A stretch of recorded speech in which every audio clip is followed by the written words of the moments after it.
And it's Ken Kraetzer for Sons of American Legion Radio at Iona. I got a chance to talk with one of our old friends, one of the best players who's played here at Iona. That is Scott Machato. Scott, great to see you. What's it like to be back out here on the court at Iona College? It feels great. Coming back here, playing with guys that's played here before is just like coming back on memory lane. I love it. I enjoy playing here every time I come in here. It's just a good energy, good vibe. It's history. Well, we remember that 2012 season, your senior year. You were the Haggerty Award winner. You won the conference title. You went to the NCAA tournament. What were some of the key best memories of your days here at Iona? Man, I would say the tough times that we had here in practice. I would say a lot of stuff that happened behind closed door was a lot of amazing things. All the stuff accolades that I won, a lot of it was made in practice, and a lot of it was made through my teammates and the guys that helped build me as a man. Those were big memories. The accolades, of course, is something I'll never forget. The fans, that 2012 year, I think, was sold out every night, and that was amazing. The coaches jumping from Willard to Coach Kluse, and can't forget the assistant coaches and everybody that brought me here and the people that stuck it out with me all 4 years. All of that is very important to me. Absolutely. Well, you just came back from the NBA Summer League. You played in the Development League. You played and a couple of times at the NBA teams. Tell us a little bit about your path from Iona, going through all the different steps in the NBA. Oh, man. The journey has been long. It has been adventurous. I've got to see a lot of different countries. I've got to play on a lot of different teams, a lot of different coaching staffs. You just quickly learn that it's a business after you get out of Iona College, and you just try to make the most of it. You try to enjoy the game still. You try to continuously just have fun while you're out there, and just try to understand the business a little bit more. You can't get too emotionally involved in it. My journey has been a roller coaster. Some guys stay in the NBA and stick it out, and I mean, obviously that's everybody's dream, but as long as you continue to find a way to enjoy this game and you stick it out and are open-minded to everything that comes, you get to learn more about the game, you get to learn more about people, you get to see different cultures, and you kind of get to see that everywhere you go in this world, everybody's pretty much the same. Absolutely. Well, I went to the business school just across the street here, and I got a job in New York City. But for so many basketball players, that opportunity is overseas or in Europe and Asia and Middle East.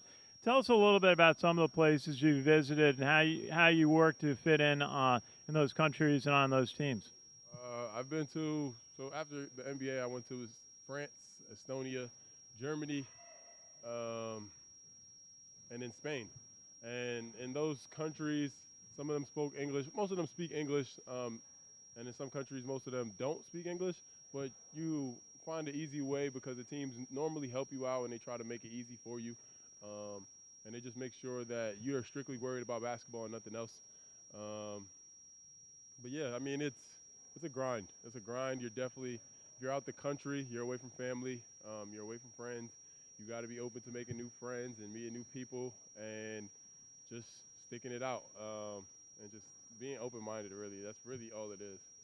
What would you say you learned in your 4 years at Iona in classes from classmates, of course, from your team that helped you when you got into those situations overseas? I mean, they always talk about the value of a liberal arts education. You lived it because you went into all the different cultures in Europe and other places. What did you learn from your Iona experience that may have helped you overseas?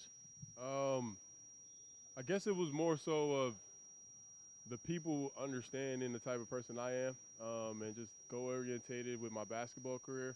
And in the classrooms, obviously worried about the classwork, but people kind of understanding that I was a student athlete, but at the same time understood that I went to school, but the whole purpose of me going to school with the scholarship was because of basketball. So they kind of helped me out in that sense to understand, like, okay, Scott Machado's a student athlete, but he's doing a great job with the basketball team, and he kind of has like a double duty here, so it kind of made it easier. They kind of like welcomed you a little bit better. They made sure that you were good and always kind of just checked up on you just to make sure that things were going smooth. So they helped out a lot. Absolutely. What was your favorite place to visit in Europe? All of them were great. They all had their different they're different things, but I would have to say Spain. I was in Maressa, Spain, and I was 25 minutes away from Barcelona, so I enjoyed that a lot. Yeah, I had a chance to go to Barcelona about 20 years ago, and that is gorgeous. Just before the Olympics, so we're there. It's a beautiful city. What's it like for you to get set to play in this TBT on Saturday with this great cast of players on this team? Some guys I never played with. A lot of guys that made history here. A lot of guys that are involved in building this place where it is now. And it's just going to be an honor, honestly, coming back to represent the homeland for me. Scott Machato, it is so good to see you here back at Iona. We had so many good days watching you play and interacting with you during your days at Iona. It's great to see you having success in pro basketball in Europe, and we think you're going to be back in the NBA very soon. Thank you very much, y'all. Hey, that's great. Scott Machato, good to see you. This is Ken Kraetzer for Sons of American Legion Radio at Iona.